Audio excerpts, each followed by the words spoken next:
नमस्कार सर्वांना माझा नमस्कार। लातूर जिल्ह्यामध्ये मागच्या काही दिवसापासून कोरोनाची जी आकडेवारी आहे ते वाढत आहे। मार्च महिन्यामध्ये आपल्याकडे सरासरी 8-8.5 पेशंट्स पॉझिटिव्ह केसेस निघाले होते,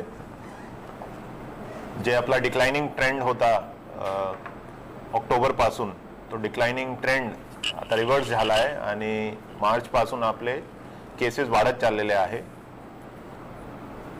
पॉझिटिव्हिटी रेट ज्याला आपण म्हणते की टोटल आपण जे टेस्ट केले आणि त्याच्यापैकी किती पॉझिटिव्ह लोक आले, तो पॉझिटिव्हिटी रेट सध्या डेलीच्या क्लोज टू 20% आलेला आहे। याचा मीनिंग अर्थ असा आहे की जर आपण 100 लोकांचा टेस्ट केला तर त्याच्यापैकी 20 लोक कोविड पॉझिटिव्ह आलेले आहे। म्हणजे की आपले सोसायटीमध्ये, आपले शहरामध्ये, आपले जिल्ह्यामध्ये कोरोना इतका प्रसार झालेला आहे की 20% लोकांना याच्यामध्ये पॉझिटिव्हिटी रेट येत आहे। पेशंट्सची संख्या खूप वाढत आहे। काल जी संख्या होती दॅट वॉज मोर दॅन 700+ होती। काही दिवसापासून आपली संख्या 600 से ऊपर चल रही है। मागच्या वर्षी जे सप्टेंबर मध्ये पीक होता तो पीक आपला 450 होता। म्हणजे की मॅक्सिमम पेशंट्स एक दिवसामध्ये जे पॉझिटिव्ह आढळले होते मागची वेव्ह मध्ये ते 450 होते, पण यावेळेस मात्र आपण 750 चे वर गेलेले आहे। हे जे ट्रेंड आहे हे सरासरी 30-35 दिवस आता आपल्याला झालेले आहे आणि आता हे आणखी किती दिवस असे केसेस वाढणार आणि त्याच्यानंतर ते तर डिक्लाइन होणार ते सध्या कोणी सांगू शकत नाही। जे बेसिक मेजर्स आहे ते सगळ्यांना आपल्याला माहिती आहे, आम्ही वारंवार रिपीट केलेलं आहे। सगळ्यांना माहिती आहे की कोरोना रोखण्याचे सर्वात महत्त्वाचा जे आपल्याकडे उपाय आहे तो आहे मास्कचा आणि सोशल डिस्टन्सिंगचा, आणि त्याच्यानंतर जे आपले एलिजिबल ग्रुप्स आहे ते लोकांना लवकरात लवकर कोरोनाची वॅक्सीन लस हे घ्यायचे। तर थोडासा आकडेवारी मी सांगणार आता। आपल्या जिल्ह्यामध्ये सरासरी 5700 केसेस आहे आज घडीला ऍक्टिव्ह। त्याच्यामध्ये 4000 केसेस हे होम आयसोलेशनचे आहे आणि अराउंड 1700 केसेस आहे जे वेगवेगळे इन्स्टिट्यूशन्स मध्ये आहे, म्हणजे CCC, DCHC आणि DCH। गव्हर्नमेंट हॉस्पिटल्स आणि प्रायव्हेट हॉस्पिटल्स याच्यामध्ये किती बेड्स आहे, कुठे कुठे किती बेड्स आहे, किती वेकेन्सी आहे, किती शिल्लक आहे, ते पूर्ण अनालिसिस आम्ही लोकांनी केलेला आहे। प्रत्येक प्रायव्हेट हॉस्पिटलसाठी आम्ही एक नोडल अधिकारी, शासकीय नोडल अधिकारीची नेमणूक केलेली आहे। ते हॉस्पिटल व्हिजिट करते आणि हॉस्पिटलमध्ये बेड्सची किती वेकेन्सी आहे, ऑक्सिजनच्या काय अवेलेबिलिटी आहे आणि शेवटी मेडिसिन्स, याच्यामध्ये रेमडेसिवीर असो अथवा दुसरे काही मेडिसिन असो त्याचा काय स्टॉक आहे ते दररोज चेक करणार। काली बरेचसे ऑफिसर्स गेले होते आणि त्यांनी रिपोर्ट केलेला आहे, तर त्याप्रमाणे मॉनिटरिंग सुरू आहे। गव्हर्नमेंट हॉस्पिटल्समध्ये आपल्याकडे जे मेडिकल कॉलेज आहे त्याच्यामध्ये जे नवीन बिल्डिंग आहे सुपर स्पेशालिटी विंग ते आपण सुरू केलेली आहे। त्याच्यामध्ये 101 पेशंट्स काल ऍडमिट होते। आज सकाळी आम्ही 3रा वॉर्ड सुद्धा ओपन केलेला आहे त्याच्या, आणि लवकरात त्याच्या जे आज घडीला जे ICU बेड्स आपले पूर्ण जिल्ह्यामध्ये जर आपण काउंट केले तर ते सरासरी 185 ICU बेड्स आहे, ज्याच्यामध्ये ऑक्युपन्सी आहे 67 पेशंट्सची। म्हणजे की 1/3 ऑक्युपन्सी आहे आणि 2/3 ICU बेड्स आणखी ते शिल्लक आहे। याच्यामध्ये उदगीरचा पण आम्ही पूर्ण जिल्ह्याचा हे आकडा आहे। ऑक्सिजन बेड्सचं टोटल आपण संख्या बघितली खासगी आणि गव्हर्नमेंट इन्क्लूड करून तर ते 1200 आहे आणि 1200 पैकी आज घडीला 264 ऑक्सिजन पेशंट्स आहे। म्हणजे की आपल्याकडे ऑक्सिजन बेड सुद्धा अवेलेबल आहे, ICU बेड सुद्धा अवेलेबल आहे। तर कुठल्याही प्रकारच्या पॅनिक अथवा घाबरण्याची आवश्यकता नाही आहे. बेड्स अवेलेबल आहे, ऑक्सिजन अवेलेबल आहे, मेडिसिन्स अवेलेबल आहे. पण आपल्याला हेच प्रयत्न करायला पाहिजे की आपण सगळे प्रिकॉशन्स घेऊ आणि जितना हो सके कोरोना हमको नहीं हो ऐसा हमारा प्रयत्न होना चाहिए. वाढती रुग्ण संख्या बघून राज्य शासनाने काही रिस्ट्रिक्शन्स, काही निर्बंध काल डिक्लेअर केलेले आहे. ते आज रात्री म्हणजे की 5 एप्रिल रात्री 8 पासून ते अंमलात येईल. त्याच्यामध्ये काय काय रिस्ट्रिक्शन्स आहे थोडासा डिटेल आपल्याला सांगण्यासाठी मी आता रिक्वेस्ट करणार माननीय SP साहेबांना की राज्य शासनाने जे निर्बंध लावलेले आहे त्याच्याबद्दल थोडा लोकांना क्लॅरिफिकेशन द्या. कारण की काही प्रश्न सुद्धा आलेले आहे की साहेब हे ओपन राहणार की नाही, ते ओपन राहणार की नाही. तर त्याच्या आम्ही थोडा क्लॅरिफिकेशन देऊ. फक्त आपल्याला हे लक्ष द्यायचे की ते आज रात्री 8 पासून ते अंमलात येणार. तर कृपा करून बरेचसे लोकांनी ते न्यूजपेपरमध्ये वाचला असेल, तो हा फक्त त्यांच्यासाठी रिपिटिशन असू शकते. पण मला वाटते की काही त्याच्यामध्ये काही क्लॅरिफिकेशन असेल अथवा तुमचे काही क्वेश्चन्स येणार कमेंट्समध्ये तर डेफिनेटली आम्ही ते उत्तर देण्याचा प्रयत्न करू. आता मी रिक्वेस्ट करतो माननीय SP साहेबांना की आपण थोडासा याच्यावर लोकांच्या मार्गदर्शन करा. आपण प्रत्येक मुद्देनिहाय पाहूया. राज्य शासनाने अत्यंत डिटेलमध्ये हा आदेश निर्गमित केलेला आहे की इथून पुढे कोरोनाचा प्रादुर्भाव, संसर्गाचा प्रादुर्भाव रोखण्यासाठी काय काय योजना आणि काय काय कारवाया या ब्रेक द चेन अंतर्गत येणार आहेत. पैकी सगळ्यात पहिला मुद्दा आहे तो म्हणजे कलम 144 आणि रात्रीची संचारबंदी म्हणजे नाईट कर्फ्यू लागू करण्याबाबत. सगळ्यांनी ही गोष्ट लक्षात घ्यायची आहे की सोमवार ते शुक्रवार सकाळी 7 ते रात्री 8 या वेळेत कुणीही 5 पेक्षा जास्त लोक कुठल्याही प्रकारे एकत्र जमणार नाहीत. त्याचबरोबर शुक्रवारी रात्री 8 वाजल्यापासून तर सोमवारी सकाळी 7 वाजेपर्यंत वैध कारणाशिवाय किंवा खालील अत्यावश्यक कारणांशिवाय बाहेर फिरण्यास प्रतिबंध राहील. हाच नियम रात्री 8 ते सकाळी 7 साठी देखील लागू असणार आहे. आता याच्यामध्ये अत्यावश्यक सुविधा कुठल्या, तर अत्यावश्यक सुविधांची एक यादी देण्यात आलेली आहे.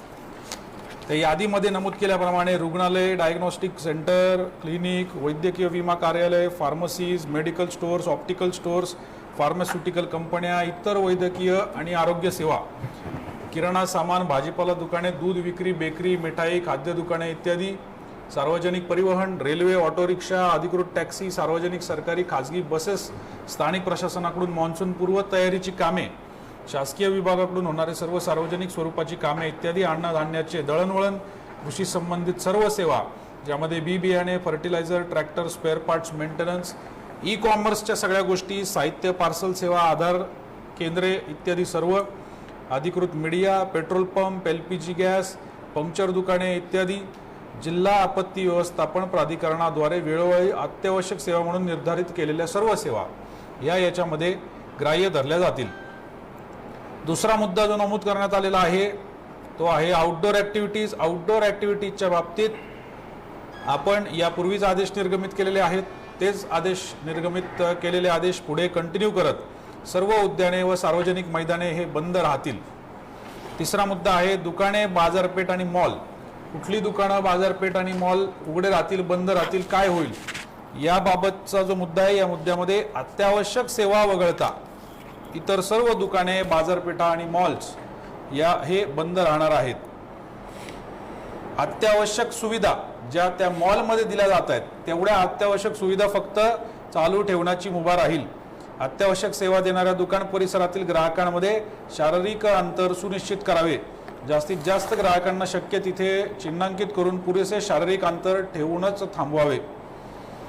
जिल्ह्यातील सर्व आठवडी बाजार बंद राहतील. शासनाच्या निकषानुसार अत्यावश्यक सेवा देणाऱ्या दुकानांचे मालक व तेथे काम करणाऱ्या व्यक्ती यांनी लवकरात लवकर लसीकरण करून घ्यायचे. त्याचबरोबर सर्व दुकानांना सुरक्षा उपाययोजनांचे पालन करण्याचा सल्ला देण्यात येत आहे. उदाहरणार्थ पारदर्शक काच लावणे, ॲक्रेलिक शीटद्वारे ग्राहकांशी संवाद साधणे, इलेक्ट्रॉनिक पेमेंटची सुविधा जास्तीत जास्त वापरणे इत्यादी.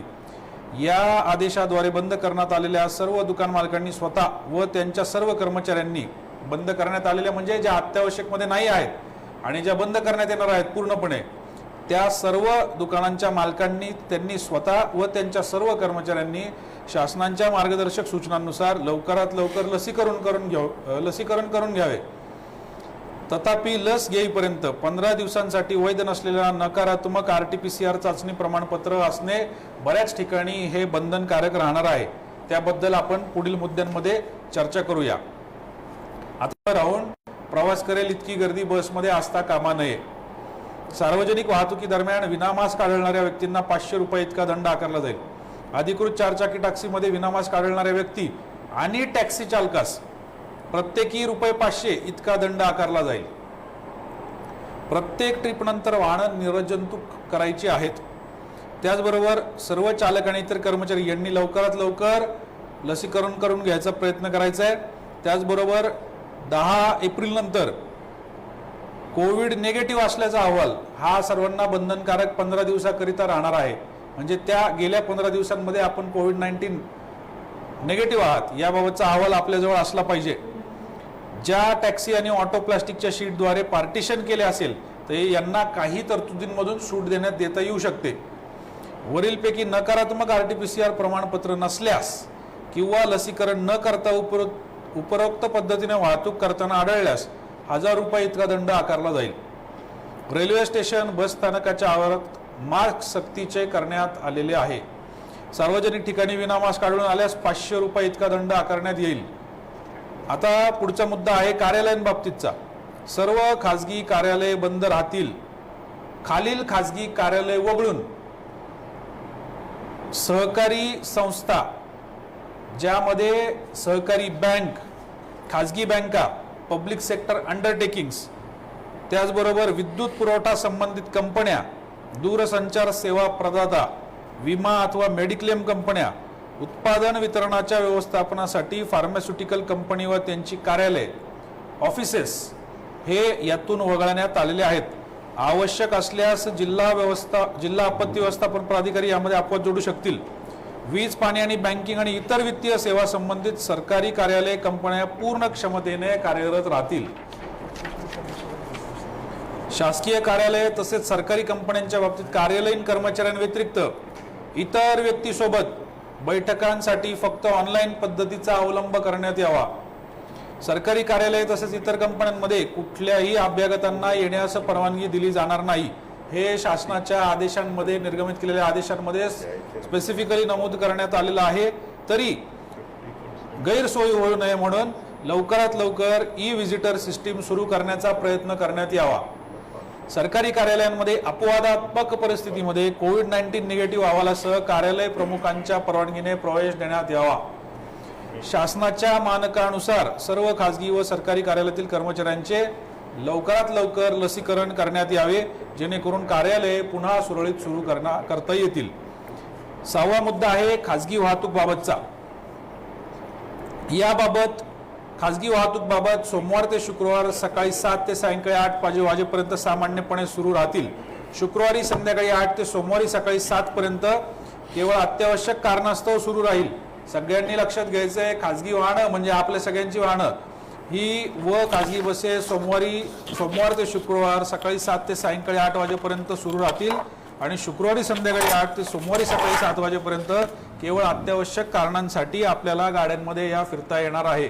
याबाबत जर अजून कुठल्याही प्रकारचा आदेश किंवा क्लॅरिफिकेशन निर्गमित करायचा असेल तर तो जिल्हाधिकारी कार्यालयाकडून लवकरात लवकर निर्गमित करण्यात येईल।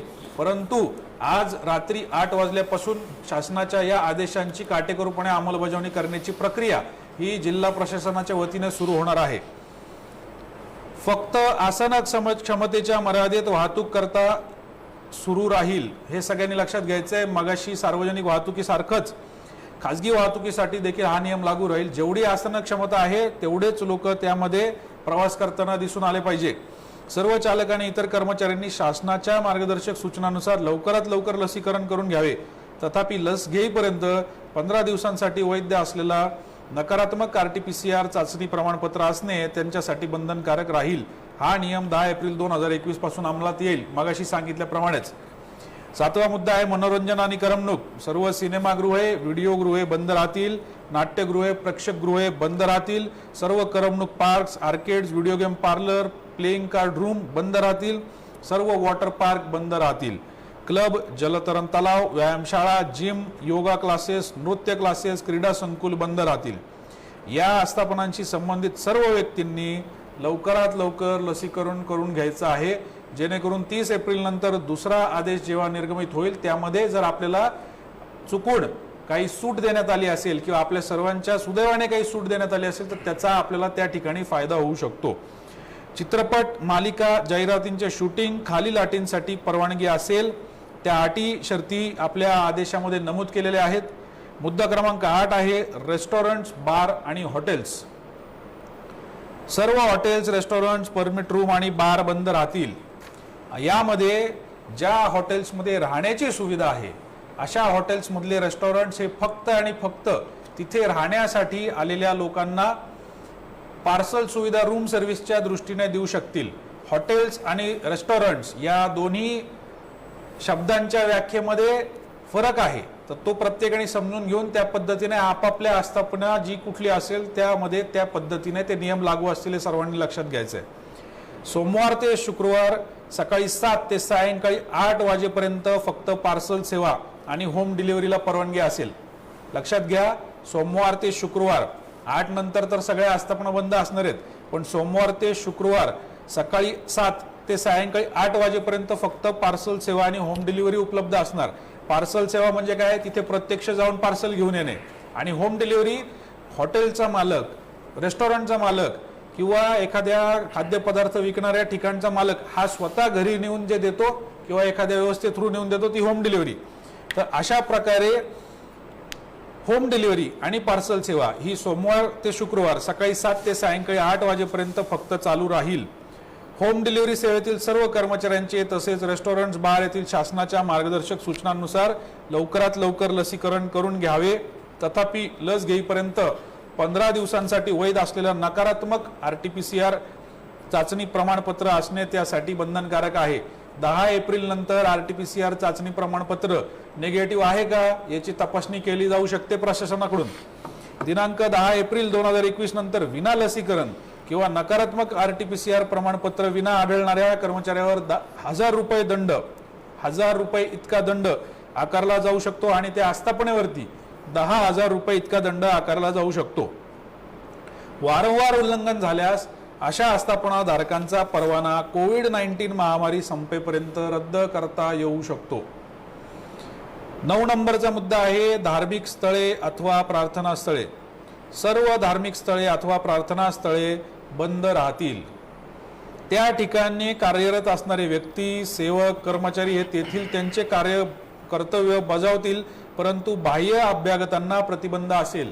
म्हणजे व्हिजिटर किंवा त्या ठिकाणी दर्शनासाठी जाणाऱ्या लोकांना बंद ठेवण्यात येईल, परंतु तिथल्या विधी किंवा इतर पूजा अर्चा करणारे जे लोक असतील त्यांना त्या ठिकाणी फक्त परवानगी असेल. शासनाच्या मार्गदर्शक सूचनांनुसार या ठिकाणी काम करणाऱ्या सर्व सेवकांचे अथवा कर्मचाऱ्यांचे लवकरात लवकर लसीकरण करण्यात यावे. 10वा मुद्दा आहे हेअर सलूनची दुकाने अथवा स्पा अथवा सलून अथवा ब्युटी पार्लर. हेअर सलूनची दुकाने, स्पा, सलून आणि ब्युटी पार्लर बंद राहतील. शासनाच्या मार्गदर्शक सूचनांनुसार या ठिकाणी काम करणाऱ्या सर्व कर्मचाऱ्यांचे लवकरात लवकर लसीकरण करण्यात यावे. 11वा मुद्दा आहे वर्तमानपत्रे. वर्तमानपत्रे छपाई आणि वितरणासाठी परवानगी असेल. वर्तमानपत्रांचे वितरण आठवडाभर सकाळी 7 ते रात्री 8 वाजेपर्यंत करता येईल. शासनाच्या मार्गदर्शक सूचनांनुसार याही ठिकाणी वर्तमान वितरण पत्राचे काम करणाऱ्या सर्व कर्मचाऱ्यांचे लवकरात लवकर लसीकरण करण्यात यावे. तथापि लस घेईपर्यंत 10 एप्रिल नंतर लस घेईपर्यंत 15 दिवसांसाठी वैध असलेला नेगेटिव्ह RT-PCR चाचणी प्रमाणपत्र त्यासाठी आवश्यक किंवा बंधनकारक राहील. 12 नंबरचा मुद्दा आहे महत्वाचा शाळा व महाविद्यालय. सर्व शाळा व महाविद्यालय बंद राहतील. विद्यापीठाने निर्धारित केलेल्या परीक्षा कोविड-19 सुरक्षा नियमांचे पालन करून घेता येईल. 50% 159. 12व्याचा ब क्लॉज आहे, इयत्ता 10वी आणि 12वीच्या विद्यार्थ्यांसाठी परीक्षेच्या बाबतीतील उपरोक्त नियम शिथिल राहील. परीक्षेच्या बाबतीत परीक्षेच्या संचलनासाठी आपल्या सगळ्यांना माहित आहे की 8वी पर्यंतचा राज्य शासनाने निर्णय घेतलेला आहे. 10वी आणि 12वीच्या विद्यार्थ्यांच्या बाबतीत उपरोक्त नियम शिथिल राहतील. त्यानंतर परीक्षेच्या संचलनासाठी वापरल्या जाणाऱ्या सर्व कर्मचाऱ्यांचे लसीकरण करण्यात यावे. तथापि लस घेईपर्यंत संबंधित कर्मचारी यांच्याकडे नकारात्मक RT-PCR प्रमाणपत्र असणे त्यासाठी बंधनकारक आहे. राज्याबाहेरील कोणत्याही मंडळ, विद्यापीठ किंवा प्राधिकरणांकडून घेतल्या जाणाऱ्या परीक्षांसाठी महाराष्ट्रात राहणाऱ्या विद्यार्थ्यांना जिल्हा आपत्ती व्यवस्थापन प्राधिकरणास पूर्व सूचना देऊन संबंधित विभागामार्फत परवानगी देण्यात यावी. सर्व प्रकारचे खाजगी कोचिंग क्लासेस बंद राहतील. शासनाच्या मार्गदर्शक सूचनांनुसार या संस्थांमध्ये काम करणाऱ्या सर्व कर्मचाऱ्यांचे लवकरात लवकर लसीकरण करण्यात यावे. 13 नंबरचा मुद्दा आहे, महत्वाचा मुद्दा. धार्मिक, सामाजिक, राजकीय, सांस्कृतिक कार्यक्रम, सर्व प्रकारच्या धार्मिक, सामाजिक, सांस्कृतिक किंवा राजकीय कार्यक्रम आयोजनास प्रतिबंध असेल. सगळ्यांनी या गोष्टीला अत्यंत गंभीर्याने घ्यायचे. जिल्ह्यात निर्धारित होणाऱ्या निवडणुकांसंदर्भात सभा आयोजनासाठी परिस्थिती अनुरूप परवानगी देण्याची आवश्यकता वाटल्यास कोविड नियमांचे पालन करून जिल्हाधिकारी तथा सक्षम अधिकारी हे निर्णय घेतील. सद्यस्थितीमध्ये आपल्या डोळ्यासमोर ती गोष्ट कुठली नाही, परंतु बाकीच्या प्रत्येक कार्यक्रमाच्या आयोजनामध्ये या नियमाचं काटेकोरपणे पालन करणं आवश्यक आहे. पूर्वनियोजित लग्न व त्या अनुषंगिक कार्यक्रमास 50 व्यक्तींची मर्यादा स्वगृही पार पाडण्यात आहे. स्वगृही 50 लोकांच्या मर्यादेमध्ये लग्नाचं पूर्वनियोजित लग्न व त्या अनुषंगिक कार्यक्रम पार पाडायचे. पूर्वनियोजित लग्न व त्या अनुषंगिक कार्यक्रमात सहभागी होणाऱ्या सर्व व्यक्तींचे लसीकरण करण्यात यावे. तथापि लस घेईपर्यंत यासाठी आवश्यक कर्मचारी नकारात्मक RT-PCR प्रमाणपत्र यासाठी असणे बंधनकारक आहे. मग त्या ठिकाणी जे कोणी मदत करणारे असतील त्यांचं सुद्धा आपल्याकडे कोविड-19चं नेगेटिव्ह RT-PCR रिपोर्ट असला पाहिजे. उपरोक्त नियमांचे उल्लंघन झाल्याचे आढळल्यास संबंधितांकडून 1000 रुपये इतका दंड आकारला जाईल आणि संबंधित आयोजकास ₹10,000 इतका दंड आकारला जाईल. कुठेही कार्यक्रम लग्नाचा होत असेल तर त्या ठिकाणी या नियमांचं उल्लंघन झाल्यास खालील प्रमाणे दंड किंवा प्रचलित नियम कायद्यानुसार गुन्हा दाखल होऊ शकतो. अंत्यविधीसाठी 20 व्यक्तींना परवानगी असेल. 14 नंबरचा मुद्दा आहे रोड साईड खाद्यपदार्थांचे विक्रेते. रोड साईडवरील खाद्यपदार्थ त्याच ठिकाणावर खाण्यास प्रतिबंध असेल, परंतु सकाळी 7 ते रात्री 8 वाजेपर्यंत पार्सल देण्यास हरकत नाही. नियम सकाळी 7 ते रात्री 8 पर्यंत पार्सल देण्यासाठीचा आहे. पार्सल देण्यासाठीचा आहे. कुणीही जागेवर पाणीपुरी खाणार नाही, तिथल्या तिथं कुणीही जेवण करणार नाही, वस्तू कुठली खाणार नाही. त्याचबरोबर हा नियम सोमवारी सकाळी 7 वाजल्यापासून तर शुक्रवारी रात्री 8 वाजल्यापर्यंत असेल. कारण मगाशी म्हटल्याप्रमाणे सोमवार ते शुक्रवारसाठी काही नियम आहेत. रात्रीच्या कालावधीसाठी पूर्ण संचारबंदी, पूर्ण 144चा नियम लागू आहे. त्याचबरोबर शुक्रवारी रात्रीपासून तर सोमवारी पहाटेपर्यंत पुन्हा 144चा नियम लागू असल्याप्रमाणेच कारवाई केली जाणार आहे. कारवाई तो लागू असणार आहे. या ठिकाणी शारीरिक अंतर नियमाचे काटेकोरपणे पालन करण्यात यावे. शासनाच्या मार्गदर्शक सूचनांनुसार या ठिकाणी काम करणाऱ्या सर्व व्यक्तींचे लवकरात लवकर लसीकरण करण्यात यावे. तथापि लस घेईपर्यंत 15 दिवसांसाठी वैध असलेला नकारात्मक RT-PCR चाचणी प्रमाणपत्र असणे त्यासाठी बंधनकारक आहे. हा नियम 10 एप्रिल 2021 पासून अंमलात येईल, 5 दिवसांनंतर पासून.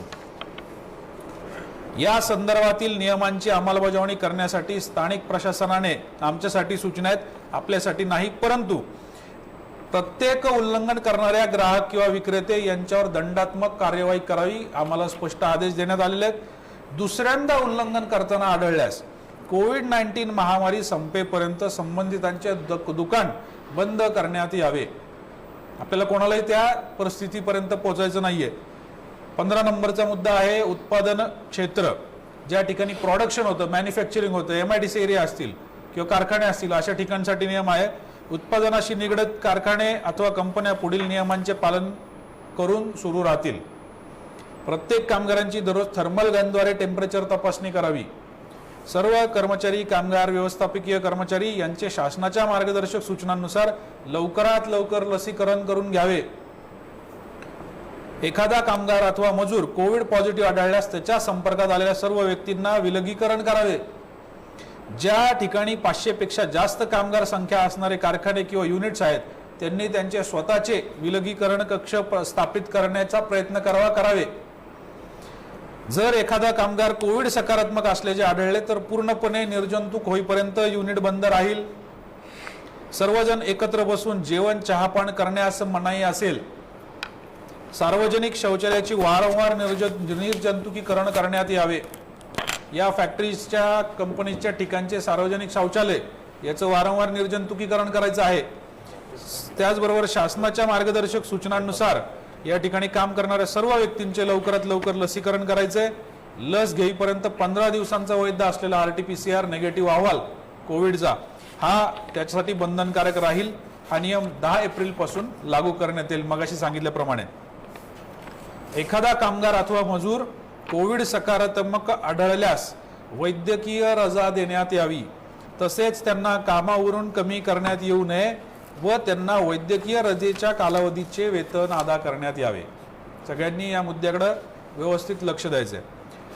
16वा मुद्दा आहे ऑक्सिजन उत्पादकांसाठी. ऑक्सिजन वापरणाऱ्या सर्व औद्योगिक प्रक्रिया उद्योग यांचा ऑक्सिजन पुरवठा दिनांक 10 एप्रिल 21 पासून करण्यात येऊ नये. ज्यांना उत्पादन प्रक्रिया सुरू करायची असेल त्यांना ऑक्सिजन संदर्भातील परवाना अधिकारी यांची परवानगी घ्यावी लागेल. सर्व परवानाधारक प्राधिकारी यांनी संबंधित आस्थापनांना दिनांक 10 एप्रिल 21 पर्यंत ही प्रक्रिया बंद राहतील याची खात्री करून घ्यावी. ऑक्सिजन औद्योगिक उत्पादक यांच्या उत्पादनाच्या 80% ऑक्सिजन वैद्यकीय अथवा औषधी उद्देशांसाठी आरक्षित करण्यात येत आहेत. ऑक्सिजन पुरवठा करणाऱ्या उत्पादकांनी दिनांक 10 एप्रिल 21 नंतर त्यांच्या ऑक्सिजन वितरणाचे दैनिक अहवाल सहाय्यक आयुक्त अन्न व औषधी प्रशासन विभाग लातूर यांना न चुकता सादर करायचे आहेत. मुद्दा क्रमांक 17 आहे e-commerce. Amazon, courier service, delivery services या सर्वांच्या बाबतीतचा मुद्दा आहे. शासनाच्या मार्गदर्शक सूचनांनुसार या ठिकाणी काम करणाऱ्या सर्व व्यक्तींचे लवकरात लवकर लसीकरण करण्यात यावे. लस घेईपर्यंत 15 दिवसांसाठी वैध असलेला निगेटिव्ह RT-PCR चाचणी प्रमाणपत्र त्यांना बंधनकारक राहील आणि हा नियम 10 एप्रिल 2021 पासून लागू राहील, अंमलात येईल. उपरोक्त नियमांचे वारंवार जर उल्लंघन झाले तर कोविड-19 महामारी संपेपर्यंत कामकाजाचा परवाना रद्द करण्यात येईल. 18 नंबरचा मुद्दा आहे सहकारी गृहनिर्माण संस्था. खूप मोठी जबाबदारी टाकलेली आहे सहकारी गृहनिर्माण संस्थांवरती. सहकारी गृहनिर्माण संस्था येथे जर 5 पेक्षा जास्त कोरोना पॉझिटिव्ह आढळले तर त्या ठिकाणी सूक्ष्म कंटेनमेंट झोन डिक्लेअर करण्यात येईल. या ठिकाणी इतर व्यक्तीच्या प्रवेशास प्रतिबंध राहील. सूक्ष्म कंटेनमेंट झोन संदर्भात सर्व प्रतिबंधांची देखरेख करण्याची जबाबदारी ही सहकारी गृहनिर्माण संस्था, ज्याला आपण सोसायटी म्हणतो, यांच्या द्वारे केली जाईल. याबाबत निष्काळजीपणा केल्याचे निदर्शनास आल्यास सोसायटीला पहिल्यांदा 10,000 रुपये इतका दंड आकारला जाईल. दुसऱ्यांदा आढळल्यास स्थानिक प्रशासनाद्वारे जास्त दंड आकारला जाऊ शकतो. सहकारी गृहनिर्माण संस्थांमध्ये दररोज येणाऱ्या व्यक्तींचे लसीकरण होईपर्यंत RT-PCR चाचणी करून घेणे बंधनकारक राहील. 19 नंबरचा मुद्दा आहे बांधकाम निगडित कामे. बांधकाम साईटवर राहत असलेले मजूर अथवा कामगार यांना बांधकामाच्या कामास परवानगी असेल. मजुरांनी बांधकामाच्या कामाच्या ठिकाणी राहायचं आहे. परवानगी कामाची त्यांना मिळणार आहे. पुढचा मुद्दा महत्त्वाचा आहे की शासनाच्या मार्गदर्शक सूचनांनुसार त्या ठिकाणी काम करणाऱ्या सर्व व्यक्तींचे लवकरात लवकर लसीकरण करून घ्यावे. लसीकरण लवकर झाले नाही तर तोपर्यंत 15 दिवसांसाठी वैध असलेला नकारात्मक RT-PCR चाचणी अहवाल त्यासाठी बंधनकारक राहील. उपरोक्त नियमांचे उल्लंघन झाल्यास यात अजून एक नियम आहे. तो नियम म्हणजे की त्या ठिकाणी येणारा जो मटेरियल असतो तो मटेरियलचा सप्लाय याला परवानगी शासनाने दिलेली आहे. उपरोक्त नियमांचे मात्र उल्लंघन झाल्यास संबंधित बांधकाम करून घेणाऱ्या विकासकांना, डेव्हलपर्सना 10,000 रुपये इतका दंड ठोठावला जाईल आणि वारंवार उल्लंघन झाल्यास कोविड-19ची अधिसूचना अस्तित्वात राहीपर्यंत साईट बंद करण्यात येईल. एखादा कामगार अथवा मजूर कोविड पॉझिटिव्ह आढळल्यास वैद्यकीय रजा देण्यात यावी. तसेच त्यांना कामावरून कमी करण्यात येऊ नये व त्यांना वैद्यकीय रजेच्या कालावधीचे वेतन अदा करण्यात यावे. मुद्दा क्रमांक 19 दंड. 27 मार्च 2020च्या शासन आदेशान्वये सध्याच्या आदेशात नमूद केल्यानुसार दंडात्मक कारवाई करण्यात यावी. वसूल करण्यात आलेले सर्व दंड कोविड-19 आपत्ती निवारणासाठी वापरण्यात येईल. आता सगळ्यात महत्त्वाचं, सदर आदेश हा दिनांक 5/4/2021 म्हणजे आज रोजी 8 वाजल्यापासून रात्रीच्या ते दिनांक 30/4/2021 पर्यंत लागू राहणार आहे. अशा पद्धतीने प्रत्येकाने आपापल्या कामाच्या स्वरूपाला पाहून काय कारवाई करता येऊ शकते, कुठल्या गोष्टींसाठी परवानगी आहे, कुठल्या गोष्टींसाठी परवानगी नाही, याची दक्षता घेऊन आपापली कामं पूर्ण करायची आणि ब्रेक द चेन या प्रक्रियेमध्ये सर्वांनी एकत्र येऊन सर्वांनी हातभार लावून आपल्याला या कोविडवरती कसा विजय प्राप्त करता येऊ शकतो याच्यासाठी पूर्ण मनापासून प्रयत्न करायचा आहे. 1-2 प्रश्न विचारण्यात आले होते. इयत्ता 10वी-12वी परीक्षेबद्दल मी सांगितलं तुम्हाला सगळ्यांना. त्याचबरोबर शाळा कॉलेजमध्ये जावे की नाही, स्पेसिफिक डायरेक्शन आहेत. शाळा कॉलेज बंद राहतील. Medical representative you all come under essential services. तुम्हाला तुमच्या प्रत्येक कामासाठी कुठल्याही प्रकारच्या अडवणुकीचं किंवा कुठल्याही परमिशनची आवश्यकता नाही. आपलं आय कार्ड सोबत ठेवावं, ते अधिकृत असावं, डुप्लिकेट आय कार्ड नसावं. डुप्लिकेट आय कार्ड वापरले कुणीही तर त्या ठिकाणी इम्पर्सनिफिकेशन या अंतर्गत, पर्सनिफिकेशन म्हणजे दुसऱ्याचा एखादा आयडेंटिटी चोरून त्या ठिकाणी काम केल्याचं किंवा वापरल्याचा गैरफायदा घेतल्याचा गुन्हा तुमच्यावरती दाखल होऊ शकतो. त्यामुळं ती दक्षता घ्यावी. हायवेवरील धाबे सुरू ठेवावेत की बंद? 100% बंद. पार्सल सुविधा देऊ शकता. आतमध्ये जर माणसं आढळून आली तर कारवाई होणार. कारवाई झाली की मग अजिबात कोणी रडायचं नाही, आमच्याकडे यायचं नाही. दुसऱ्यांदा कारवाई झाली तर जास्त दंड. तुम्ही सगळ्यांना मी आता नियम वाचून दाखवलेले आहेत. बाहेर गावातील प्रवाशांना अडचण येऊ शकते. बरोबर आहे, मान्य आहे, प्रवाशांना अडचण येऊ शकते, परंतु पार्सल सुविधा जर चालू असेल तर अडचण यायचं कारण नाही. रात्री 8 पर्यंत पार्सल सुविधा तुम्ही देऊ शकता. शनिवार आणि रविवार या 2 दिवशी मात्र कुणीही पार्सल सेवा देणार नाही, कारण पार्सल सेवाच्या नावाखाली आम्हाला कुठलाही नागरिक बाहेर फिरताना आढळून आलेला चालणार नाही.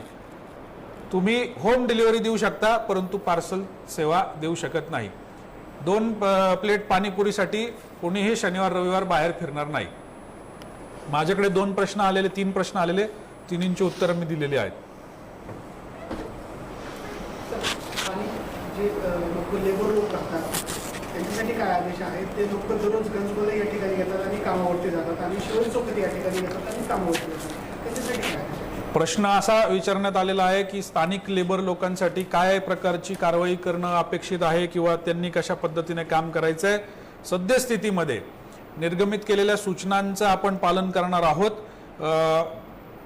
ज्या पद्धतीने या ठिकाणी सांगितलंय की काम कुठलंही बंद राहणार नाही, तिथं जर व्यवस्थित नियमांचं पालन नाही झालं तर ते काम बंद होऊ शकतं.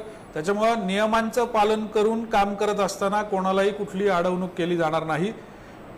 याबाबत अजून जर का परिस्थिती काय पद्धतीने पुढे डेव्हलप होते तर ती परिस्थिती पाहून यावरती किती कठोर अजून कारवाई करता येऊ शकते किंवा नियंत्रण आणता येऊ शकतं याबाबत चर्चा करून मग आम्ही निर्णय घेऊन त्याच्यामध्ये नवीन आदेश पारित करू. पण सद्यस्थितीमध्ये कुठल्याही प्रकारे मजुरी करणाऱ्या लोकांना यामध्ये आम्हाला कुठल्याही नियमाप्रमाणे कारवाई करत असतील तर कुठेही अडवणूक करायची काही कारण नाही किंवा आम्ही ती करणार नाही.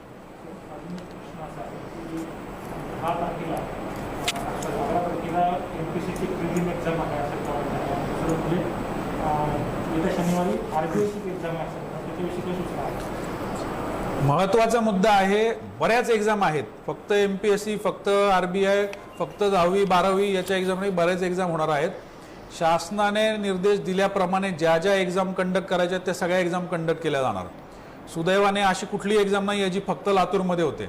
त्यामुळे त्या एक्झाम बाबत आपल्याला ऐनवेळी का होईना 100% डायरेक्शन्स येणार आणि ती एक्झाम कंडक्ट होणार. त्याच्यामुळे जे अभ्यास करतायत त्यांनी अभ्यासच करायचा आहे. कुणी हे डोक्यात धरून चालायचं नाही की आपली एक्झाम रद्द होऊ शकते. आपण आपलं काम करायचं. जर तशी खरोखर त्या पद्धतीची वाईट परिस्थिती निर्माण झाली तर त्याबाबत राज्य शासन निर्णय घेईल. सर्व जिल्हाधिकारी जिल्हा प्रशासनांना ते कळवतील आणि निश्चितच ती गोष्ट सर्वांपर्यंत मग पोहोचवली जाईल. जे दुकाने बंद आहेत ते लसीकरण करून घेतलं तर त्यांना दुकानं फक्त अत्यावश्यक दुकानं चालू राहणार. मग अत्यावश्यक मध्ये मी जी नावं वाचून दाखवली तेवढीच दुकानं फक्त चालू, बाकीची दुकानं तशीही बंद आहेत. कपड्याचं दुकान बंद ठेवायचे, चप्पलचं दुकान बंद ठेवायचे, मॉलमध्ये कपडे चप्पल विकणारे सेक्शन्स बंद ठेवायचे आहेत. थोडक्यात अत्यावश्यक सेवा वगळून बाकीच्या सगळ्यांचे सद्यस्थितीमध्ये तरी शटर डाऊन राहणार आहेत.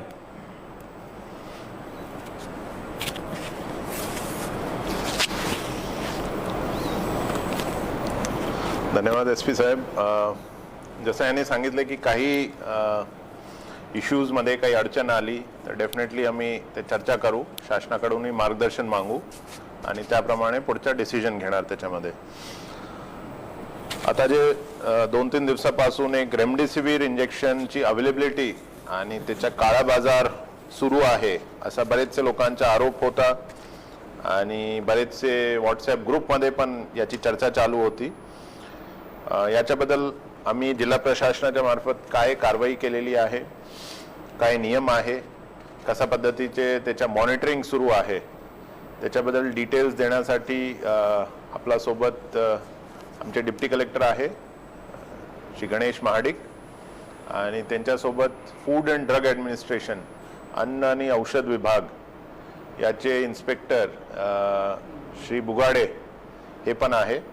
तर हे आपल्याला रेमडेसिवीरमध्ये काय सध्याच्या सिस्टम काय आहे, त्याची ते मॉनिटरिंग कसं करत आहे आणि काही त्यांनी कारवाई सुद्धा सुरू केलेली आहे तर त्याच्याबद्दल ते आपल्याला डिटेल्समध्ये सांगणार.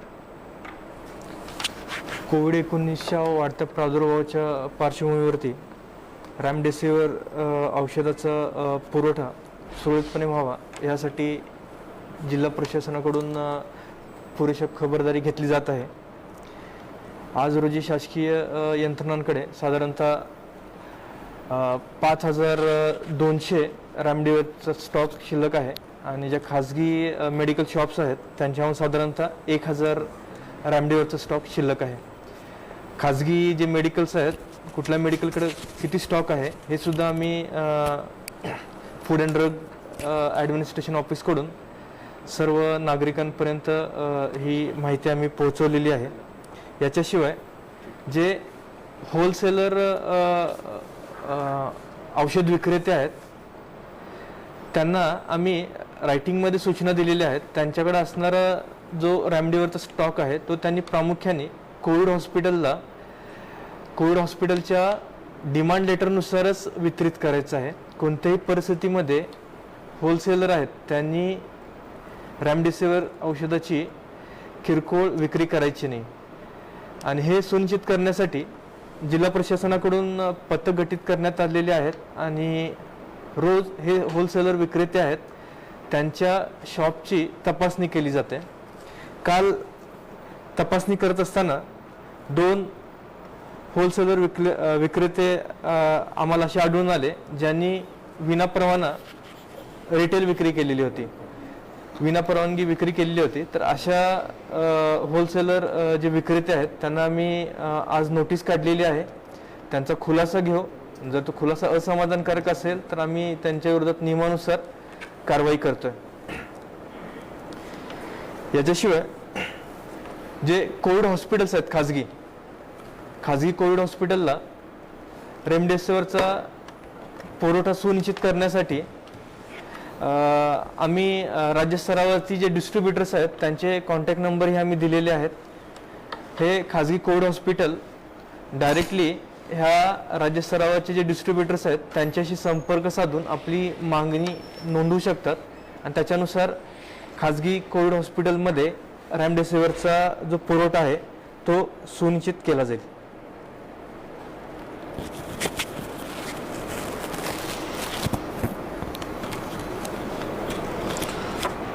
सध्या जसं आपल्याला सांगितलेलं आहे की त्यांनी 2 डिस्ट्रीब्युटरवर कारवाई सुद्धा केलेली आहे कारण की त्यांनी जे नॉन डेझिग्नेटेड कोविड हॉस्पिटल्स आहे म्हणजे की खाजगी दुकान त्याच्यामध्ये त्यांनी विक्री केलेली आहे.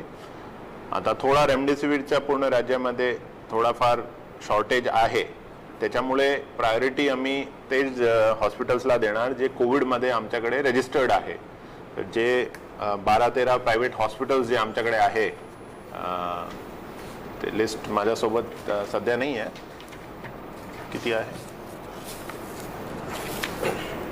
हां, आमच्याकडे 18 हॉस्पिटल्स आहे, 21 हॉस्पिटल्स आहे जे आपण कोविड ट्रीटमेंटसाठी सिव्हिल सर्जननी त्यांना मान्यता दिलेली आहे. तर प्रायोरिटीवर आम्ही जे जिल्ह्यामध्ये रेमडेसिवीरच्या जे सप्लाय होणार ते स्टॉकिस्ट मार्फत हे रजिस्टर्ड कोविड हॉस्पिटल्स यांना सप्लाय करणार. जे पण याच्याशिवाय आणखी काही प्रायव्हेट हॉस्पिटल्स जर ते कोविडच्या ट्रीटमेंट त्यांनी करायचे तर कृपा करून अगोदर सिव्हिल सर्जनकडे तुम्ही ॲप्लिकेशन देऊन रजिस्टर व्हा. आम्ही तुमच्या नाव यादीमध्ये घेऊ, तुमचे जे डिमांड आहे ते डिमांड पण घेऊ आणि ते कंबाईंड डिमांड आम्ही फूड अँड ड्रग डिपार्टमेंट यांच्याकडे पाठवू. पण जसं मी अगोदरही सांगितलेलं आहे की गव्हर्नमेंटकडे सफिशियंट अमाऊंटमध्ये रेमडेसिवीर अवेलेबल आहे.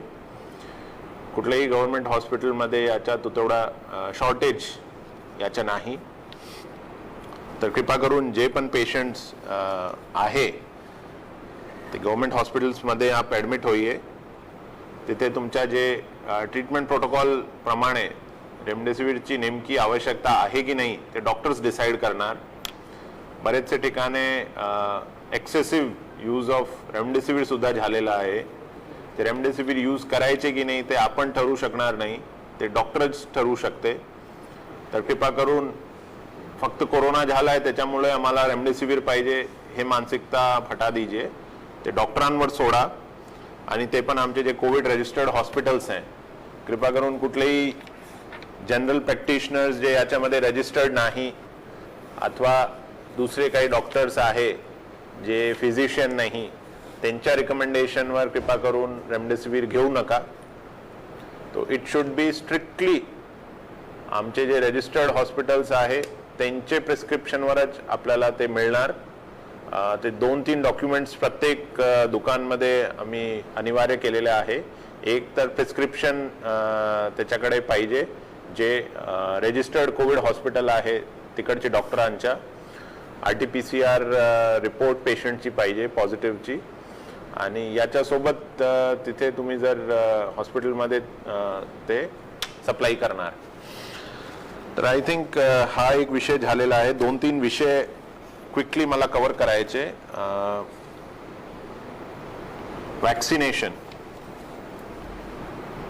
वॅक्सिनेशन बद्दल काही सूचना मला द्यायची की आता गव्हर्नमेंट ऑफ इंडियाने 1 एप्रिल पासून 45 वर्षाचे वय चे पुढचे सगळे लोकांना ते अलाव केलेलं आहे.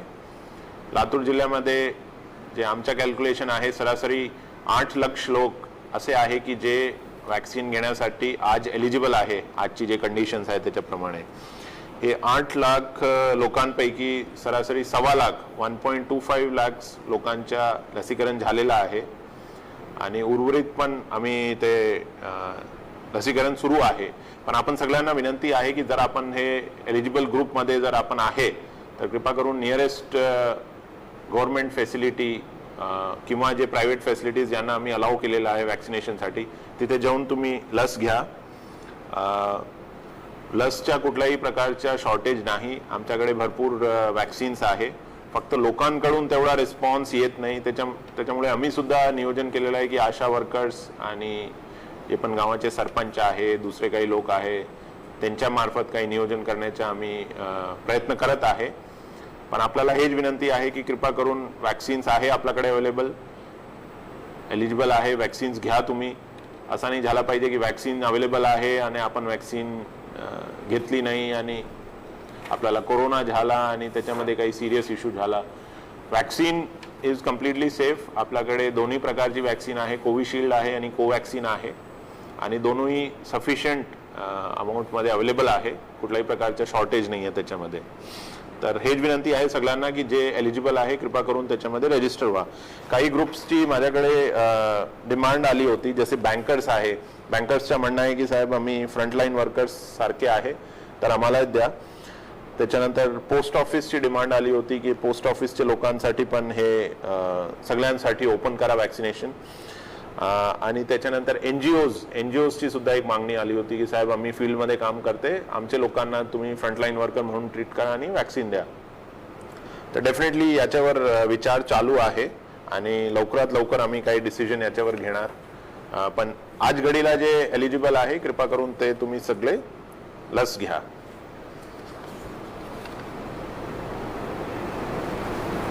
एक प्रश्न आलेला आहे, पीएचसी नसलेल्या गावामध्ये लसीकरणाच्या नियोजन काय प्रकार केलेला आहे. तर आम्ही आता पीएचसीच्या खाली जे सबसेंटर आहे, सबसेंटर लेवलवर सुद्धा आम्ही लसीकरण सुरू केलेलं आहे. अराउंड 60-70 सबसेंटर्स आम्ही आयडेंटिफाय केलेले आहे जिथे लसीकरण सुरू केलेलं आहे. तर कृपा करून नियरेस्ट जे तुमच्या सबसेंटर आहे तिथे एकदा माहिती घ्या. जर तिथे अवेलेबल असेल तर कृपा करून तिथे लस घेऊ शकते तुम्ही. शहराला लागून त्यांची शेती आहे, त्यांना रविवारी आणि शनिवारी शेतात जाता येतील का शेतकऱ्यांना, असा प्रश्न.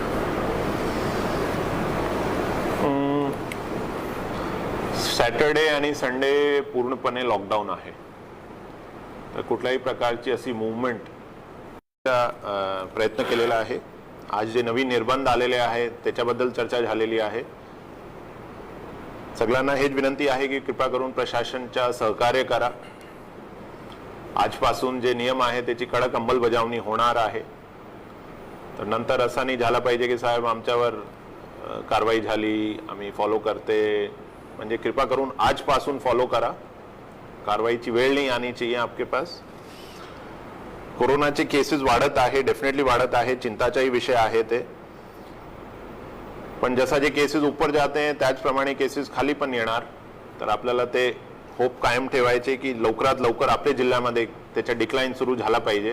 त्याच्यासाठी आपण सगळ्यांनी सहकार्य करायला पाहिजे. सगळ्यांनी नियमाच्या काटेकोरपणे अंमलबजावणी केली पाहिजे आणि प्रशासनाचे सगळे इनिशिएटिव्हला आपल्याला सहकार्य करायला पाहिजे. एक छोटासा एक मुद्दा मी सांगतो क्लोज करण्याच्या पूर्वी. आपल्या जिल्ह्यामध्ये सरासरी 4000 पेशंट्स आहे जे होम आयसोलेशनमध्ये आहे आणि ते सगळे होम आयसोलेशन पेशंट्सच्या मागचे 3 दिवस पूर्वी आम्ही एक धडक मोहीम घेतली होती आणि रेव्हेन्यू, जिल्हा परिषद, आरोग्य विभाग हे सगळ्यांची टीम बनवून आम्ही ते होम आयसोलेशन पेशंट्सची चेकिंग सुद्धा केली होती. तर ग्रामीण भागामध्ये त्याचे व्हायलेशन्स आम्हाला जास्त काही सापडले नाही, किंवा फक्त 2-3% ते व्हायलेशन्स होते आणि ज्यांनी व्हायलेशन्स केला होता ते सगळ्यांना आम्ही उचलून होम आयसोलेशन त्यांच्या कॅन्सल केला आणि त्यांना CCC मध्ये ठेवला आणि काही दंडात्मक कारवाई सुद्धा केली. शहरामध्ये पण ते झालेलं आहे. शहरामध्ये थोडासा जास्त प्रमाणात आम्हाला त्याच्यामध्ये थोडे लोकांच्या व्हायलेशन्स दिसलेला आहे, त्यांच्यावर सुद्धा कारवाई झालेली आहे. तर होम आयसोलेशन करून आम्ही तुम्हाला विसरणार, तुम्ही काय करत आहे आम्ही त्याची मॉनिटरिंग करणार नहीं. कृपा करून असा तुम्ही आपके मन से शंका हटा दो. होम आइसोलेशन पेशेंट्स का हम उतना ही रिगरसली मॉनिटरिंग करने वाले हैं और उसमें कोई भी वायलेशन आएगा तो फिर हम आपका कुछ नहीं सुनेंगे, आपको हम उठा के CCC में डाल देंगे अगले 10 दिन 15 दिन के लिए और ऊपर से दंडात्मक कार्रवाई भी होगी. होम आइसोलेशन एक फैसिलिटी है, आपको इसलिए दिया है कारण के तुमचे सौम्य लक्षण आहे, तुम्ही परिवार सोबत राहणार, थोडासा फॅमिली एन्व्हायरमेंट मध्ये राहणार, घर में रहेंगे, खाने वगैरह का प्रॉब्लेम नहीं होगा. तर हे तुम्हाला फॅसिलिटी शासनाने दिलेली आहे, तर हे फॅसिलिटीचा दुरुपयोग करू नका. आमच्याकडे CCC मध्ये भरपूर रूम्स आहे आणि आम्ही सगळ्यांना तिथेही शिफ्ट करू शकते, पण तेवढी आवश्यकता नाही आहे आणि अननेसेसरी लोकांना त्रास देण्याच्या शासनाच्या काही ते कारण नाही आहे. तो इसलिए जो होम आइसोलेशन में ते सगळ्यांना हेच विनंती आहे की कृपा करून ते होम आइसोलेशनचे रूल्स पाळा. ते व्हायलेशन झाला, एक एक्झाम्पल मी देतो. अहमदपूरमध्ये आमचे एक केस असा आढळला होता, त्याच्यावर आम्ही 10,000 रुपयाचा दंड लावला आहे, त्याच्यावर FIR केली आणि त्याच्या अहमदपूरमध्ये CCC में उसको हमने शिफ्ट कर दिया है. तो इस तरह की सीरियस कार्रवाई नहीं हो, इसलिए आप होम आइसोलेशन कृपा करके फॉलो करिए. और कुछ भी इश्यूज आए आप फेसबुक पे कमेंट भेज सकते हैं, ट्विटर पे कमेंट भेज सकते हैं, अथवा ऑफिस में भी आके आप लेटर भेज सकते हैं, ईमेल कर सकते हैं. आणि आई थिंक अब हम क्लोज करेंगे. जो भी आपके डाउट्स हैं हमने कोशिश किया है वो क्लियर करने का. फक्त अलर्ट रहिए, पॅनिक आणि घाबरण्याची कुठलीही आवश्यकता नाही. कुठल्याही प्रकारचा आपल्याकडे तसा प्रॉब्लेम नाही आहे, पण अलर्ट राहण्याची मात्र खूपच गरज आहे लातूरमध्ये. तोच आपण हे कोरोनाला डिफीट करू शकणार. थँक्यू.